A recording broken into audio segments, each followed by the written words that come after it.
Жаңылыктарды улантабыз. Кыргызстанда балдардын эмгегин пайдалануу учурлары азайып калган Эмгек жана социалдык өнүктүрүү министрлигинен кабарлоодо. Анткени менен өлкөдө 18 жашка чыга элек 400дөн ашык бөбөктөр билим алуунун ордуна базарларда же ата-энесине акча таап жашоого жардам берип тиечилик кылат. Айтмакчы, бул күндөрү Бишкекте Турция жана Тажикстандан келген адистер менен балдардын эмгегин пайдаланууга каршы талкуу өтүп жатат. Балдардын эмгеги кайсыл жакка жумшалып жатканы тууралуу кийинки материал. Жарым миллиондогон кичинекей балдардын жана кыздардын жумушка тартылышы жөн гана супсак статистика эмес. Бул жада калса өзүнүн ата-энесин кичинекей кезинен баштап баккан жашы жетелек жарандарыбыздын тагдыры. Ал эми бул маселенин чечилчү жибин табыш үчүн Бишкекте балдар эмгеги жана ага каршы чаралар аттуу 3 күндүк семинар өтүүдө. Талкуунун мүчөлөрүнүн ичинде чет мамлекеттен келген адистер, кыргызстандык психологдор жана социалдык кызматчылар катышууда. Это, конечно, бедность.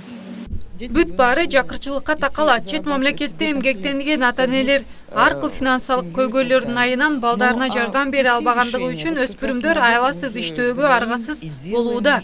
Много, да. Конечно, есть. Эл аралык эмгек уюмунун адистеринин айтымында бул маселеге олуттуу чара көрүш керек. Бирок иш жүзүндө бул көйгөй дээрлик чечилгис. Анткени эмгектенген балдардын ата-энеси кээ бир учурларда бул нерсени маселе көрбөйт. Себеби бала тапкан акчасын үйгө алып келет. Учурда өкмөт тараптан бул маселе олуттуу көңүлгө алынып, жашы жетелектерге орто мектеп билим берүү үчүн чаралар көрүлүүдө. Несколько лет мы пилотировали открытие вечерних классов. Биз ушундай жагдайга туш болгон балдарга атайын кечки класстарды ачып бердик. Ал кээ бирлерди бир учурда окуп жана иштегендерге атайын окуу класстарын даярдадык. 8, 9, 10 класс, вечерний класс. Кечки окуу класстары Бишкектин кээ бир мектептеринде бар. Дордой жашоо аймагындагы 94-чү мектеп ошондой окуу жайлардын ичинде.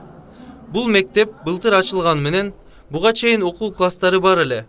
Ошол класстардын биринде Нурислам да окуган. Азыр ал 18-де. Бирок 13 жашынан иштеп мектеп программасынан жетишпей калгандыгы үчүн учурда 8-класста окуйт. Өспүрүмдөрдүн эмгегине каршы күрөшүү боюнча тажрыйбасы менен бөлүшүү үчүн туркиялык жана тажикстандык адистер да келген. Алардын өлкөлөрүндө бул маселеде курч турганын адистер жашырышпайт. У нас тоже свидетельским трудом Кыргызстан менен биздин өлкөдөгү айтылган маселе көп өзгөчөлөнбөгөндүгү үчүн биз бул жердебиз. Биздин максат тажрыйба менен бөлүшүү. Бизде дагы өспүрүмдөрдүн эмгек маселесине каршы көптөгөн ойлор бар. Бирок муну биз кызматташтыксыз чече албайбыз. Бул маселени жоюу үчүн бүткүл ведомстволордун жана министрликтердин системалуу ыкма менен иштесүү зарыл. Же болбосо чет мамлекетте иштеген ата-энелерге өз өлкөсүндө эмгек менен камсыздоосу кажет.